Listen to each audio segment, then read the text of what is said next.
नमस्कार दोस्तों, राजस्थान के सबसे लोकप्रिय चैनल RAS एजुकेशन अड्डा चैनल में आपका हार्दिक स्वागत है। दोस्तों, आज की ये वीडियो राजस्थान होमगार्ड भर्ती की तैयारी करने वाले विद्यार्थियों के लिए बहुत ही खास रहने वाली है और आपके लिए बहुत ही अच्छी जानकारी लेकर आया हूं, क्योंकि अब 10 जून से राजस्थान होमगार्ड भर्ती के आवेदन शुरू हो गए हैं और ये आवेदन 9 जुलाई तक चलेंगे। तो आवेदन करते समय बच्चों के मन में बहुत ही कन्फ्यूजन हो रहा है राजस्थान होमगार्ड भर्ती में, और बार बार ये सवाल पूछ रहे हैं। वैसे अनेक वीडियो बना दिए हैं, फिर भी बच्चों के मन में बहुत सारे डाउट्स हैं। तो जैसे कि मार्कशीट से संबंधित डाउट्स है, सैलरी से संबंधित डाउट है, नौकरी ये सरकारी है या प्राइवेट है ये डाउट है, और स्थानीय निवासी इसको भर सकते हैं नहीं भर सकते, कौन इसको भर सकता है कौन इसको नहीं भर सकता, हमारे ज़िले में कोई भी वैकेंसी नहीं है क्या हम फॉर्म भर सकते हैं। इन सभी सवालों के जवाब इस वीडियो में आपको मिलने वाले हैं, इसलिए इस वीडियो को शुरू से और एंड तक आप जरूर देखना।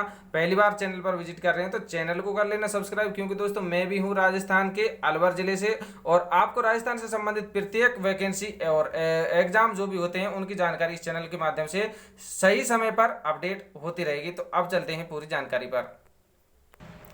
तो दोस्तों, आपको स्टेप बाय स्टेप पूरी जानकारी मैं दूंगा, इसलिए आप पूरी वीडियो को देखें तभी आपके कुछ समझ आएगा। सबसे पहले आपको एक SSO ID बनानी है, और आपने राजस्थान पुलिस का फॉर्म भरा होगा, पटवारी का भरा होगा, हाई कोर्ट का भरा होगा, तो उसमें भी आपने एक SSO ID बनाई होगी। तो सबसे पहले आपको SSO ID बनानी है और उसके बाद में आपको ई मित्र वाले के पास जाना है फॉर्म भरवाने। नेक्स्ट हम चलते हैं फॉर्म भरवाने। आप चले जाते हैं तो जो सामान्य है यानी कि जनरल है, OBC है, इनके लिए तो 200 रुपये है, तथा SC ST और EWC MBC वाले स्टूडेंटों के लिए 175 इसमें है। जो विद्यार्थी सैलरी से संबंधित जिनके मन में डाउट था वो आज क्लियर कर लें अपना डाउट। उपक्रमों में स्वयं सेवकों को नियोजित किया जाता है कि जिसके लिए एक निश्चित मानदेय देने का प्रावधान है, जो वर्तमान में 693 रुपये प्रति दिवस होमगार्ड्स के तौर पर नियोजन होने पर एवं 590 रुपये प्रति दिवस चतुर्थ श्रेणी कर्मचारी के तौर पर नियोजित होने पर देय है। साफ साफ शब्दों में कहूँ आपसे तो आपको 21,000 रुपये प्रति महीने मिलने वाला है। इसमें 700 रुपये प्रतिदिन चलेगा और एक महीने के आपको जो सैलरी है वो 21,000 सैलरी आपको दी जाएगी अगर आप 30 दिन इसमें जाते हैं।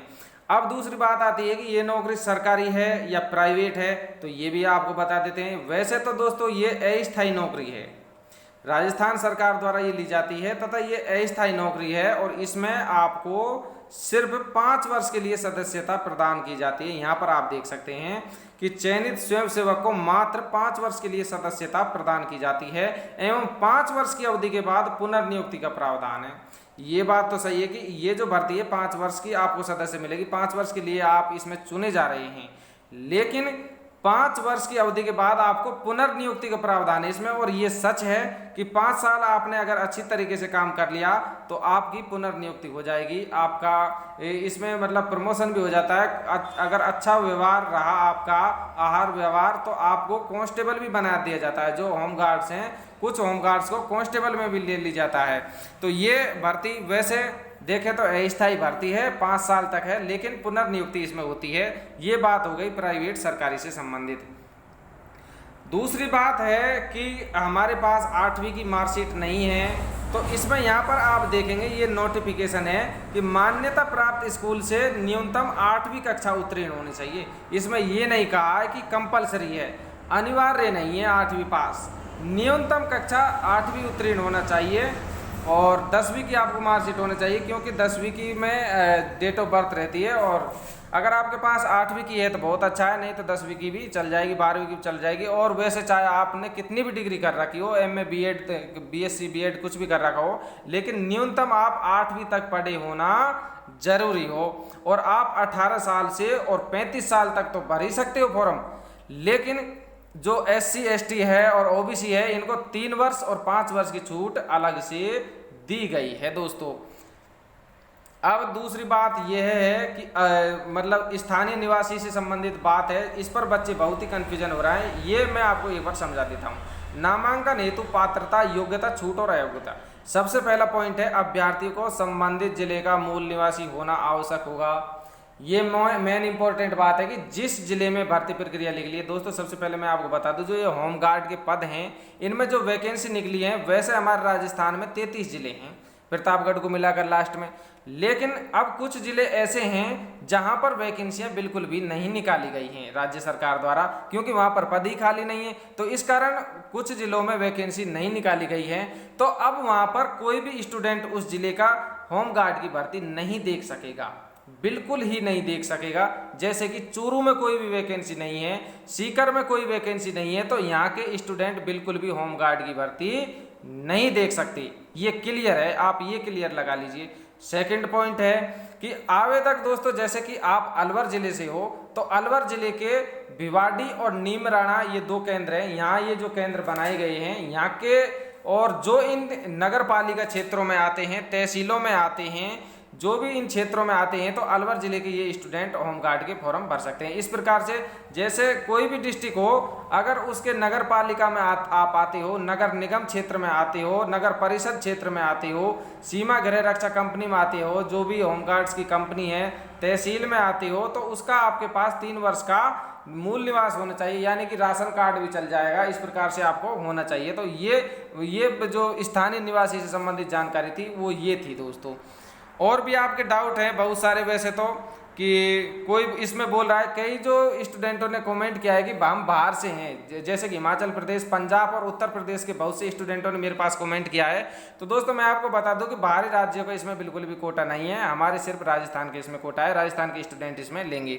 अब कुछ स्टूडेंट जयपुर से हैं और दौसा से 2 स्टूडेंटों ने मेरे पास कमेंट करके ये पूछा था कि एक का तो हाथ टूटा हुआ है और जयपुर वाला जो स्टूडेंट है उसका पैर टूटा हुआ है, तो वो भी भर सकते हैं। तो उनको लिए मैं क्लियर कर दूं कि आप बिल्कुल भी नहीं भर सकते हो, क्योंकि इसमें मेडिकल होता है भैया, चिकित्सकीय मापदंड इसमें होता है। और इसमें देखिए अभ्यर्थियों की 6/6 की तो आंख होनी चाहिए। सबसे पहली बात, अभ्यर्थी मानसिक रूप से जागरूक, सुदृढ़ और बिल्कुल लचीला बढ़िया स्टूडेंट, मतलब वो पट्टा होना चाहिए इसमें। ये देखिए रोगों से मुक्त होना चाहिए, अभ्यर्थी मानसिक रुग्णता से नहीं है भाई वो बिल्कुल पागल वागल हो, अभ्यर्थियों के घुटने आपस में नहीं टकराते हो, नसें फूली नहीं होनी चाहिए, घेंगापन, रतौंधी, रंग दृष्टि दोष यानी कि कलर विजन नहीं होना चाहिए, हकलाकर नहीं बोलना चाहिए, तुतलाना नहीं चाहिए, पैर समतल होने चाहिए, हर्निया, शल्य प्रॉब्लम या मतलब बिल्कुल चकाचक होना चाहिए। इसमें ऐसा नहीं है कि भाई ये चल जाएगा, अंग विकार वाला स्टूडेंट इसमें बिल्कुल भी नहीं चलेगा। ये डाउट भी आपका क्लियर हो गया है। 2 बच्चे नहीं होने चाहिए, कोई भी स्टूडेंट हो, अगर शादी हो गई है 2 बच्चे से ज़्यादा नहीं होने चाहिए। अगर 2 बच्चे से ज़्यादा है तो फॉर्म बिल्कुल भी नहीं भरे, बाद में दिक्कत आएगी अगर लग गई तो। और कुछ स्टूडेंट पूछ रहे थे कि इसमें दोस्तों जो किस प्रकार से प्रोसेस है, तो 50 नंबर हैं, इसमें 30 नंबर हैं। यहाँ पर आप देख सकते हैं इसमें 30 नंबर की तो है रेस, यानी कि आपका फिजिकल होगा। फिजिकल के लिए आपको 3 पॉइंट है, 3 मिनट 40 सेकंड में कर देंगे तो 15 मिलेंगे, और अगर 3 मिनट 10 सेकंड में करेंगे तो पूरे 30 मिलेंगे। और 20 नंबर हैं, ये जो 20 नंबर आपको दिए जाएंगे, ये 20 नंबर हैं आपके सर्टिफिकेट के, जैसे RSCIT है, ड्राइविंग लाइसेंस के भी नंबर मिलेंगे 3 नंबर। अगर आपके ड्राइविंग लाइसेंस है और RSCIT है तो आपको 2-2, 3-3 नंबर इनके भी मिलेंगे, और स्पोर्ट्स से संबंधित जो भी डॉक्यूमेंट्स हैं तो उनके भी आपको मिलेंगी। तो दोस्तों ये थी पूरी जानकारी राजस्थान होमगार्ड भर्ती से संबंधित। आगे भी आपको किसी भी प्रकार की अगर असुविधा हो रही हो तो कमेंट बॉक्स में आप कमेंट करिए, किसी भी प्रकार की सहायता के लिए आपको तुरंत ही सहायता दी जाएगी। तो दोस्तों आज तक के लिए इतना ही, और बने रहिए हमारे चैनल पर, RAS एजुकेशन अड्डा पर। राजस्थान का चैनल है और राजस्थान से संबंधित हर भर्ती प्रक्रिया से जुड़ी रहने के लिए इस चैनल को आप तुरंत ही सब्सक्राइब करें। धन्यवाद दोस्तों, जय हिंद।